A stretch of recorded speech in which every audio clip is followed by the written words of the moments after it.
વિદ્યાર્થી મિત્રો, તો આજે આપણે રેન્ડર ઇનટુ પેસિવ એટલે કે કતરી કરવાની પ્રયોગ શીખીશું અને એના આપણે હવે જુદા જુદા કાર્ડ લઈશું અને એ કાર્ડ પ્રમાણે આપણે વાક્યના એક્ઝામ્પલ જે છે એના જવાબ લખીશું. તો સિમ્પલ પ્રેઝન્ટ ટેન્સ સૌથી પહેલા લીધું છે આપણે. સિમ્પલ પ્રેઝન્ટ ટેન્સ એટલે કે સાદો વર્તમાન કાળ. સાદા વર્તમાન કાળની એક્ટિવ વોઇસની રચના અહીંયા લખેલી છે અને પેસિવ વોઇસની રચના પણ લખેલી છે. તો એક્ટિવ વોઇસની રચનામાં કર્તા પ્લસ ક્રિયાપદનું મૂળ રૂપ પ્લસ કર્મ અને પેસિવ વોઇસની રચનામાં કર્મ plus am is are plus ટીટી પ્લસ બાય પ્લસ કર્તા, જો તમે સ્ક્રીન પર જોઈ શકો છો.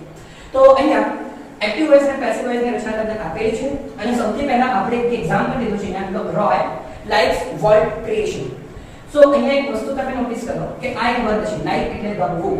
તો આ વર્ગની સાથે અહીંયા એસ મૂકેલું છે. ઘણા બધા વિદ્યાર્થી મિત્રોને એવું લાગતું હશે કે અહીંયા બહુવચન કરેલું છે કે કોઈ પ્રોબ્લેમ છે સેન્ટેન્સની અંદર. તો હું તમને કહી દઉં બેટા કે અહીંયા જે લાઇક્સ લખેલું છે એનું એક કારણ છે કે જ્યારે પણ થર્ડ પર્સન સિંગ્યુલર ફોર્મમાં હોય એટલે કે ત્રીજો પુરુષ એકવચન હોય. દાખલા તરીકે આ રોય એ છોકરો છે તો હી શી અને ઇટમાં આવે, બરાબર. હી હોય તો છોકરો, શી હોય તો છોકરી, ઇટ હોય તો નોર્મલી કોઈ પણ વસ્તુ તમે લઈ શકો એની અંદર ઇટમાં લઈ શકાય. તો અહીંયા રોય જે છે એ થર્ડ પર્સન છે એટલે કે ત્રીજો પુરુષ છે, બરાબર, અને એકવચનમાં છે. એકવચન એટલે એકલો વ્યક્તિ જ છે વર્તન, એટલે આપણે અહીંયા શું કહ્યું છે એસ. જો હું તમને અહીંયા લખી બતાવું જે હી શી અને ઇટ આ એકવચનમાં હોય તો વર્ગ એટલે કે ક્રિયાપદની સાથે s k e s મૂકવું. કરેક્ટ? તો હવે અહીંયા થઈ ગયું કે રોયલ લાઇક્સ વર્લ્ડ ક્રિએશન. હવે તમને ખબર છે બેટા કે અહીં તો મેં કાર્ડનો જે હેડિંગ છે મારેલો છે એટલે આ કાર્ડ કયો હશે? આ વાક્યનો કાર્ડ સિમ્પલ પ્રેઝન્ટ ટેન્સ હશે. તો અહીંયા આપણે સૌથી પહેલા શોધી લીધું કે બે વર્ગ શું છે. તમને જે લાસ્ટ વિડિયો આપણે મૂકેલો હતો એ વિડિયોની અંદર તમને સમજાવ્યું કે જ્યારે પણ એક્ટિવ વોઇસ અને પેસિવ વોઇસ કરવાનું હોય તો ત્રણ વસ્તુ ખાસ ધ્યાન રાખવાની. પહેલું એનો કર્તા, બીજું એનો કર્મ અને ત્રીજું એનો ક્રિયાપદ, બરાબર. પછી શું કરવાનું? આ કર્તાને કર્મની સ્થાને લઈ જવાનું અને કર્મને કર્તાની સ્થાને લઈ જવાનું. ઓકે, તો અહીંયા આ રોય આપણો કર્તા થઈ ગયો અને વર્લ્ડ ક્રિએશન એ આપણો એક્શન એટલે કે કર્મ છે. તો અહીંયા લખીશું વર્લ્ડ ક્રિએશન થી જો લખીએ છીએ વર્લ્ડ ક્રિએશન. હવે આ તો એક્ટિવ વોઇસની રચના જેના પ્રમાણે આ કર્તા, આ ક્રિયાપદનું મૂળ રૂપ અને આ કર્મ.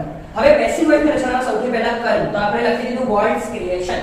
કર્મ પછી તમારે લખવાનું છે એમ ઇઝ આર. તો એમ કોણ જોડે ઉપયોગમાં લેવાય? આઈ ની જોડે.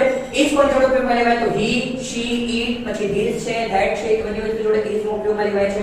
અને આર જે છે એ પ્લુરલ એટલે કે બહુવચન જોડે ઉપયોગમાં લેવાય છે. તો અહીંયા હી શી ઇટ આ રોય જે છે, બરાબર, એ પણ છોકરો છે અને એકવચનમાં છે. વર્લ્ડ ક્રિએશન, બરાબર, તો અહીંયા એ સિંગ્યુલર છે. તો અહીંયા આપણે લખીએ વર્લ્ડ ક્રિએશન ઇઝ લાઇક્સ છે. તો અહીંયા પીપી લખેલું છે. મેં તમને લાસ્ટ વિડિયોમાં સમજાવ્યું. પીપી એટલે કે શું બેટા? પાસ્ટ પાર્ટિસિપલ, ભૂત કૃદંત અથવા ક્રિયાપદનો ત્રીજો સ્વરૂપ, V3 વર્બનો થર્ડ ફોર્મ. તો અહીંયા વર્લ્ડ ક્રિએશન થઈ ગયું, ઇઝ થઈ ગયું. હવે લાઇક્સ નું આપણે કરીશ અહીંયા લાઇક, બરાબર. અહીંયા ઈ બી લગાવી દેવાનું પાછળ, બરાબર. એ થઈ ગયું થર્ડ ફોર્મ લાઇક. કોના દ્વારા? તો બાય રોય, બરાબર. આ એક વાક્ય અહીંયા. તો હવે આપણે બીજું એક્ઝામ્પલ લઈએ છીએ. Do you like magic to change your fat, બરાબર. અહીંયા ફરીવાર લાઇક જે છે એ વર્ગ છે અને તમે બધા નોટિસ કરી શકો છો કે આ વાક્ય જે છે એ ક્વેશ્ચન માર્ક વાળો છે એટલે કે પ્રશ્નાર્થ વાક્ય છે.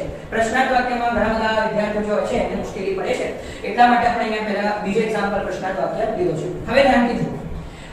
Do you like magic? શું તમને જાદુ પસંદ છે? ઘણા બધા લોકોને પસંદ હોય છે જાદુ, એ લોકો બિલીવ બી કરે છે જાદુની અંદર. તો અહીંયા જો તમને આવી જાય તો જાદુ કહેવાય, બરાબર. તો તમને બોર્ડમાં માર્ક્સ બી મળી જાય. તો શીખ્યા અહીંયા લાઇક મેજિક. તો મેજિક એ તમારો થઈ ગયો અહીંયા કર્મ અને યુ જે છે એ કર્તા છે. તો સૌથી પહેલા વિદ્યાર્થી મિત્રો શું કરીશું? આપણે મેજિક ને આગળ લાવીશું. જો હું લખી દઉં છું અહીંયા મેજિક. હવે અહીંયા થોડુંક જ ટ્વિસ્ટ છે, વધારે ટ્વિસ્ટ નથી. જો ઉપરનું વાક્ય તમે જોઈ શકો કે આ કર્મ છે અને કર્મ પછી તમે અહીંયા લખેલું છે ઇઝ, કરેક્ટ. આમાં બી એવું જ કરવાનું છે. આમાં કોઈ નવી વસ્તુ નથી. મેજિક અહીંયા સિંગ્યુલર છે, બરાબર, એટલે તમારે ઇઝ મૂકવાનું છે. આઈ જોડે એમ યુઝ કરાય, બહુવચનમાં આ યુઝ કરાય અને ઇઝ જે છે એ આપણે સિંગ્યુલર માટે યુઝ કરી. પણ એક વસ્તુ ધ્યાન રાખવાની કે અહીંયા તમારે કર્મ પછી ઇઝ નથી મૂકવાનું, કર્મની પહેલા ઇઝ મૂકવાનું છે. ઇઝ એ તમારો સહાયકારક ક્રિયાપદ છે અને આ સહાયકારક ક્રિયાપદ તમારે પહેલે એટલા માટે મૂકવાનું કારણ કે આ ક્વેશ્ચન માર્કનો સેન્ટેન્સ છે, કરેક્ટ. તો હવે અહીંયા આપણે ઇઝ ને મૂકીએ છીએ. અહીંયા જુઓ મૂકી દીધું, ધ્યાનથી ફરીથી do you like magic? Like પછી મેજિક છે, મેજિક ને આપણે આગળ લાયા, મેજિક માટે એમ ઇઝ આમાંથી શું ઉપયોગમાં લેવાનું? ઇઝ. તો ઇઝ અહીંયા નહીં મૂકવાનું, અહીંયા મૂકવાનું. કેમ? કારણ કે આ ક્વેશ્ચન માર્કમાં છે. Is magic. હવે બેટા V3, તો આ લાઈક વર્ડ છે, તો લાઈક નું V3 આપણે કરીશું લાઈક, બરાબર, લાઈક. તો હવે અહીંયા લાઈક આવી ગયો, ડી લગાવી દીધો મેં ડી, બરાબર. તો આ થઈ ગયો short form like by you. હવે તમે અહીંયા જોઈ શકો, જો આ લાઈકમાં એક્સ છે ને આમાં નથી, બરાબર, કારણ કે આ થર્ડ પર્સન માં આવતું નથી, બરાબર, આ થર્ડ પર્સન માં આવતું નથી. Like by you. હવે આ અધર વર્ડ્સ ની અંદર આવી જાય છે અન્ય શબ્દમાં, તો આને આપણે છેલ્લે લખી દઈએ ટુ change your fate. તો હવે આપણે ત્રીજો એક્ઝામ્પલ લીધો છે, who conducts the examination. Correct? કોણ પરીક્ષા લે છે, એ કંડક્ટ કરશે અથવા લેશે. અહીંયા who conducts the examination માં conducts એટલે કે પરીક્ષા લેવી, આમાં the examinations એ તમારા કર્મમાં આવે છે. તો the examinations ને આપણે શું કરીશું? આગળ લાવીશું. એની પહેલા એક વસ્તુ ધ્યાન રાખવાની કે જો તમે અહીંયા બાય લગાવ્યું છે, અહીં બાય લગાવ્યું છે, બરાબર. આ ક્વેશ્ચન માર્ક છે છતાંય તમે વર્બ પછી બાય લગાવ્યું છે, પણ અહીંયા એક વસ્તુ નોટિસ કરો કે આ જે છે બેટા WHO, who એટલે કે કોણ, who છે, who એટલે કે કોણ. તો આ જે who છે, બરાબર, એટલો અર્થ થાય છે કે કોણ પરીક્ષા લે છે. તો અહીંયા જ્યારે એનું પેસિવ વોઇસ થશે તો ગુજરાતીમાં એનું કોના દ્વારા પરીક્ષા લેવાઈ રહી છે. તો અહીંયા જ્યારે વાક્યની અંદર, કેવા વાક્યમાં? પ્રશ્નાર્થ વાક્યમાં who આવે તો એને આપણે લખવાનું બાય whom. તો જો આ બાય whom તમારો આગળ આવી ગયો, બરાબર, બાય whom. હવે આપણે લખીશું કર્મ, તો the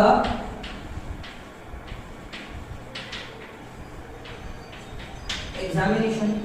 જગ્યા કેમ છોડી સર?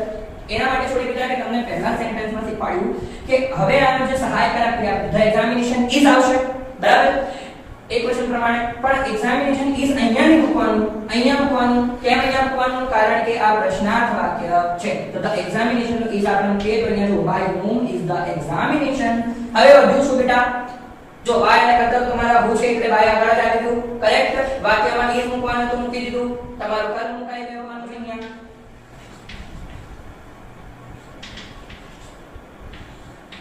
વાક્ય પૂરું થયું. ફરીથી, who conducts the examination, by whom is the examination conducted. તો આપણે અહીંયા શીખીશું render into passive, બરાબર, તો સિમ્પલ પ્રેઝન્ટ ટેન્સ. અહીંયા આપણે જોયું કે ભાઈ બે વાક્ય રચના છે, એક્ટિવ વોઇસ ની અને પેસિવ વોઇસ ની. ત્રણ એક્ઝામ્પલ લીધા કે Roy likes the Wall's creation is liked by Roy. આપણે પછી શીખ્યા બેટા કે he she it third person એક વચનમાં હોય, સિંગ્યુલર માં હોય તો એની સાથે વર્બ ની સાથે s કે es મૂકવાનું. ત્યારબાદ do you like magic to change your fate? તો is magic liked by you to change your fate. Who conducts the examination? by whom is conduct the examination conducted. બરાબર. તો અહીંયા આપણે શીખ્યા કે જ્યારે ક્વેશ્ચન માર્ક આવે છે ને ત્યારે આપણે જે સહાયક ક્રિયાપદ છે એ કર્મની પહેલા મૂકીએ છીએ, આમાંથી કર્મની પહેલા મૂકેલું છે. તો હવે વિદ્યાર્થી મિત્રો આપણે બીજો કાળ લઈએ છીએ અહીંયા, બરાબર, સિમ્પલ past tense. બરાબર. પહેલા આપણે શીખ્યા simple present tense, past tense, બરાબર. પહેલા આપણે શીખ્યા સિમ્પલ પ્રેઝન્ટ ટેન્સ એટલે કે સાદો વર્તમાન કાળ, અને હવે આપણે શીખીશું સિમ્પલ પાસ્ટ ટેન્સ એટલે કે સાદો ભૂતકાળ. એની વાક્ય રચના અહીંયા લખેલી છે. એક્ટિવ વોઇસ માં કર્તા પ્લસ ક્રિયાપદ ભૂતકાળ પ્લસ કર્મ, અને પેસિવ વોઇસ માં કર્મ plus was were plus did plus by plus કર્તા. સૌથી પહેલો વાક્ય આપણે અહીંયા લીધો છે, બહુ ફેમસ ચેપ્ટર છે આ. Can you install love? The customer did not install love. બરાબર, જે કસ્ટમર છે તેને પ્રસ્થાપિત કરી શકતો નથી. આ વાક્યની અંદર તમને ખબર છે કે અહીંયા ડીડ મૂકેલું છે. તો જ્યારે પણ વાક્યમાં ડીડ હોય તો એ ડીડની જગ્યાએ પેસિવ વોઇસ કરતી વખતે was નો ઉપયોગ કરવાનો, જેવું કોઈ વાક્ય રચનામાં દર્શાવેલું છે. આ વાક્યમાં install જે છે એ એક વર્બ છે, બરાબર. તો આ install પછી જે લવ છે એનાથી તમે વાક્ય શરૂ કરી શકો. તો અહીંયા સૌથી પહેલા આપણે લખીએ છીએ લવ, પછી વાક્ય રચના પ્રમાણે લવ એ સિંગ્યુલર છે, બરાબર. was એકવચન માટે, verb બહુવચન માટે, ફરીથી was એકવચન માટે, verb બહુવચન માટે, બરાબર. તો અહીંયા લવ એકવચન છે એટલે એને આપણે was લખીએ, love was. હવે અહીંયા બેટા નકારાત્મક વાક્ય છે એટલે was not. હવે તમારું PP એટલે કે આ વર્બનું થર્ડ ફોર્મ V3, તો આપણે લખીશું install, પાછળ ed લગાવીએ એટલે આનું થર્ડ ફોર્મ થઈ જાય, એને વાંચવાનું install. તો અહીંયા થઈ ગયું love was not installed by the customer. આ થઈ ગયું તમારું વાક્ય પૂર્ણ. હા, તો હવે વિદ્યાર્થી મિત્રો અહીંયા આપણે એક ક્વેશ્ચન માર્ક વાળો સેન્ટેન્સ લીધું છે. બરાબર? મને ઘણા બધા વિદ્યાર્થીઓ કહ્યું હતું ક્લાસમાંથી કે અમને ક્વેશ્ચન માર્ક વાળા સેન્ટેન્સમાં પ્રોબ્લેમ પડે છે, તકલીફ થાય છે, મુશ્કેલી પડે છે, એટલે આપણે ક્વેશ્ચન માર્ક વાળા સેન્ટેન્સ લઈએ છીએ. અહીંયા તમને મેં પહેલા સમજાવ્યું છે કે ડીડી ની જગ્યાએ તમારે was નો ઉપયોગ કરવાનો, was મૂકવાનું. બરાબર? વાક્ય રચના પ્રમાણે. તો અહીંયા did you finish your task in time? in time ને આપણે અન્ય શબ્દમાં અધર વર્ડ્સમાં લઈ લઈએ. તો finish એટલે કે પૂરું કરવું. એના પછી તમારો જે કર્મ છે, એક્શન છે, તમને મળી ગયો your task. તો આપણે અહીંયા લખીએ છીએ your task. your task પછી was verb માંથી શું લેશો તમે? your task એક જ ટાસ્ક છે, ટાસ્ક છે તો છે તો વર્બ આવશે ને શું આવશે? was. તો હવે was અહીંયા મૂકવાનું કે અહીંયા? બોલો 10 સેકન્ડ આપું છું, વિચારો છો.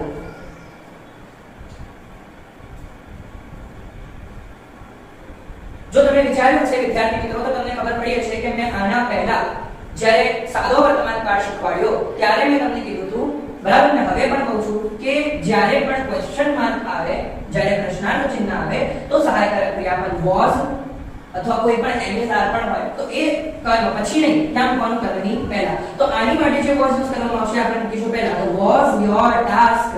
હવે V3 એટલે finish. પાછળ આપણે ખાલી શું મૂકીશું? ed. finish શું કરીશું? by you in time. તો અહીંયા વાક્ય પૂરું થાય છે. તો વિદ્યાર્થી મિત્રો હવે આપણે ત્રીજું વાક્ય લઈએ છીએ who cleaned this room. આ વાક્ય લેતા પહેલા તમને એક વસ્તુ સમજાઈ દઉં. કોઈ પણ વિદ્યાર્થીને મનમાં એક કચાશ ના રહેવો જોઈએ. વાક્યમાં લખેલું છે બેટા રચનામાં કે કર્તા પ્લસ ક્રિયાપદનું ભૂતકાળ પ્લસ કર્મ. કરેક્ટ? તો તમે જોઈ શકો છો કે અહીંયા મેં આ ભૂતકાળનું રૂપ લીધું છે. બરાબર? ક્લીન ed લગાવ્યું છે પાછળ એટલે ભૂતકાળનું રૂપ લીધું છે ઈડું.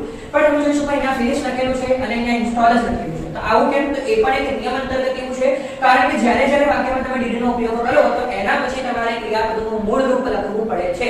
એવો નિયમ છે. એના માટે અહીંયા આપણે ડીડ પછી ઇન્સ્ટોલ મૂક્યું છે અને અહીંયા પણ ડીડ પછી શું મૂક્યું છે બેટા? ફિનિશ. પણ અહીંયા જુઓ તમે તો હું પછી સીધું શું મૂકેલું છે? ક્લીન એવી ટુ મૂકેલું છે, ક્રિયાપદનું ભૂતકાળ મૂકેલું છે. ફરી એકવાર આપણે who વાળો વાક્ય લઈએ છીએ. બરાબર? તો who વાળો વાક્ય છે એટલે સૌથી પહેલા મેં તમને શું શીખવાડ્યું હતું કે by whom મૂકવાનું. તો મૂકી દીધું આપણે by whom. હવે ક્લીન એટલે સાફ સફાઈ કરી હતી ને તો ક્લીન પછી this room છે એટલે આપણે અહીંયા મૂકી દઈએ કે this room. હવે this room માટે was ઉપયોગમાં લઈશું કે verb? ફરીવાર વિચારો. તમને આ વખતે 5 સેકન્ડનો સમય આપીએ છીએ આપણે. તો આપણે this room માટે was લઈશું કે verb લઈશું? તો this room માટે was લઈશું અને was ક્યાં મૂકીશું? અહીં ક્યાં? તો અહીં મૂકીશું by whom was this room cleaned. થઈ ગયું? હવે મૂકી દઈશું અહીંયા.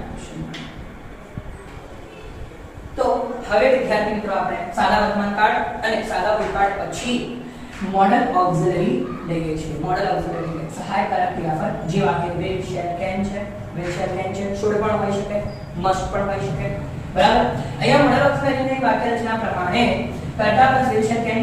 બરાબર? બીજા પણ મોડલ ઓક્સિલરી હોય છે must, should. બરાબર? તો એ પણ આવશે. will shall can પ્લસ ક્રિયાપદનું મૂળ રૂપ એટલે કે verb નું ફર્સ્ટ ફોર્મ પહેલું રૂપ અને ત્યાર પછી કર્મ. અને પેસિવ વોઇસમાં કર્મ will shall can plus be plus pp plus by plus કર્તા.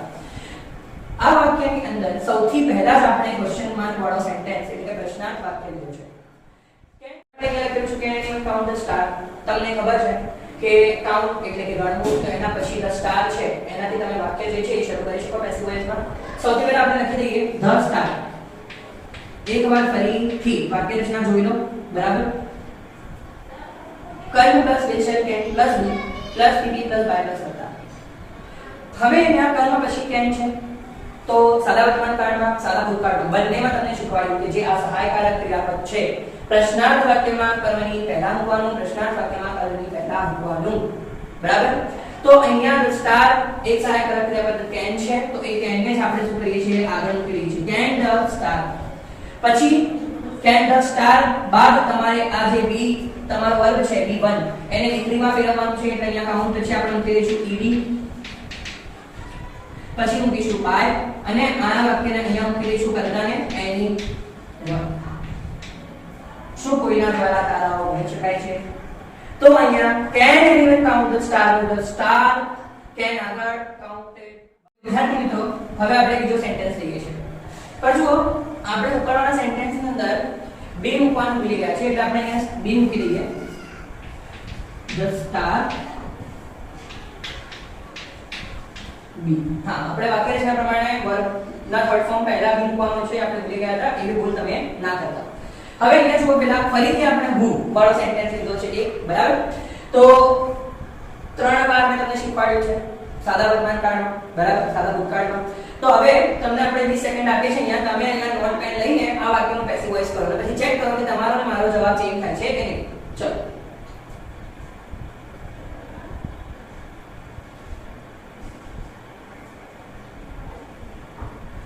તો તમે જો જવાબ લખી દો તમે ટેલી કરો કે તમારો અને મારો જવાબ સેમ છે કે નહીં. સૌથી પહેલા પૂછે તો આપણે શું કરીશું બાય હું કરી દીધું. હવે આપણો કર્મ તો will એટલે જીતવું તો this quiz લખવાનું this quiz. જો this quiz પછી તમને ખબર છે કે પ્રશ્નાર્થ વાક્ય છે એટલે સહાયક ક્રિયા આપણે અહીંયા મૂકવાનું એટલે મૂકી દીધું આપણે જો by whom can this quiz. હવે બેટા શું કરવાનું છે pp એટલે વર્બનો થર્ડ ફોર્મ પહેલા b તો આપણે અહીંયા મૂકી દઈએ quiz b આનો થર્ડ ફોર્મ 1 બરાબર. ખબર પડી તમને? તો જો ધ્યાનથી જોઈ લો b મૂકવાનું ભૂલતા નહીં બેટા બરાબર. મારે પહેલા વાક્યમાં થોડી ભૂલ થઈ ગઈ હતી એટલે હવે યાદ રાખવાનું કે વાક્ય રચનામાં b છે અને આપણે b મૂકવાનું છે થર્ડ ફોર્મ પહેલા. તો આપણો આજનો છેલ્લો વાક્ય બેટા બરાબર. આજે ત્રણ કાર્ડ આપણે વિડિયોમાં કરીએ છે. આજનું છેલ્લો વાક્ય છે will you read Harry Potter. હું પણ તમને પ્રશ્ન પૂછું છું તમે ક્યારે હેરી પોટર સિરીઝ જોઈ છે? બહુ મસ્ત સિરીઝ છે અને જેને બહુ બિલીવ હોય ને જેમ કે આપણે આની પહેલાના કાર્ડમાં એક વાક્ય કર્યો બરાબર did you like magic body બરાબર કે જે મેજિકમાં બહુ બિલીવ કરતા હોય ને એમને જોવાની બહુ મજા આવે હેરી પોટર. મારો બાપુ ચાઇલ્ડહુડ જે છે હેરી પોટર જોવામાં જ ગયો છે. તો આપણે અહીંયા will you read Harry Potter એક બુક છે બરાબર જે કે રોલિંગ દ્વારા લખવામાં આવી છે. તો અહીંયા આપણે જેમ વાક્ય રચના છે એના પ્રમાણે આપણે કરીએ તો રીડ હેરી પોટર એ બુક છે તો અહીંયા હેરી પોટર થી શરૂ કરીએ.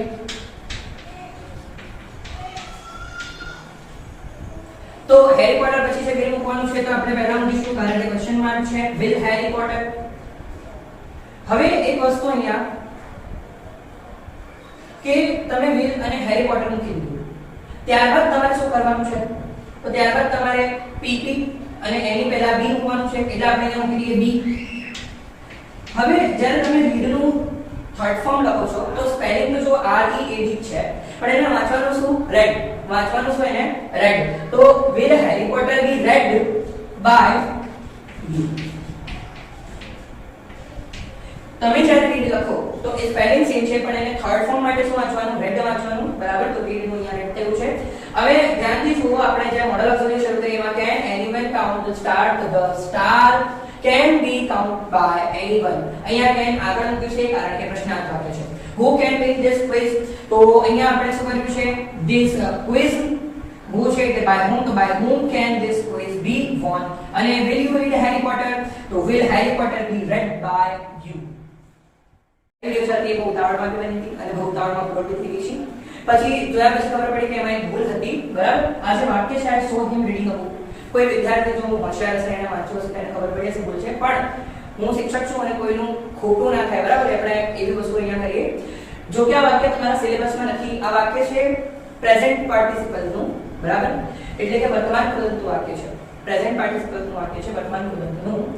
એની અંદર કોઈ મોટી ભૂલ નથી બરાબર પણ મેં એવું કીધું કે એ ચાલુ ભૂતકાળ છે જો કે નથી કારણ કે હું એક વખતે સ્ટાર હતો એટલે કન્ફ્યુઝ બી હતો કે આ શોમાં બરાબર. એટલે આપણે અહીંયા જે ભૂલ સુધારી છે બધું સેમ જ છે. આઈ સો નું આઈ સો રહેશે અહીંયા અબુ પણ આ બેટા વર્તમાન કૃદંતનું વાક્ય છે એટલે અહીંયા છે ને વોઝ નહીં આવે બાકી બધું સેમ રહેશે. being read by him જોયું બધું સેમ જ છે પહેલાના વાક્ય અને આ વાક્ય પણ અહીંયા આઈ સો a book being read by him read વાંચવાનું બરાબર ને એટલે read by him. તો અહીંયા આ ભૂલ થઈ ગઈ હતી તમે એકવાર સુધારી લેજો. અને આ વાક્ય જે આવા પ્રકારના વાક્ય છે એ તમારા સિલેબસમાં નથી પણ આપણે શીખવા જો અહીંયા શીખેલા છે અને વિડિયો જોતી વખતે થોડું ધ્યાન રાખવાનું બેટા બરાબર. તો તમને સારી રીતે આવડશે જો તમે વિડિયો સારી રીતે જોશો તો. આ વિડિયો જોયા પછી તમારા કોઈ કમેન્ટ્સ હોય તો એ મોકલજો. કોઈ ભૂલ હોય તો પણ કહેજો બરાબર. કારણ કે ભૂલ એક્સેપ્ટ કરવી સારી વસ્તુ છે અને મારી ભૂલ એક્સેપ્ટ કરીને મેં તમને અહીંયા કીધું છે કે આ થોડી નાનકડી ભૂલ હતી ચાલુ ભૂતકાળ નહોતું, બરાબર. મેં વિડીયો જોઈ પછી મને બી ખબર પડી કે અહીંયા વર્તમાન મુદતનું વાક્ય છે, તો સોરી ફોર ધ મિસ્ટેક. અને વિડીયો બરાબર જોઈ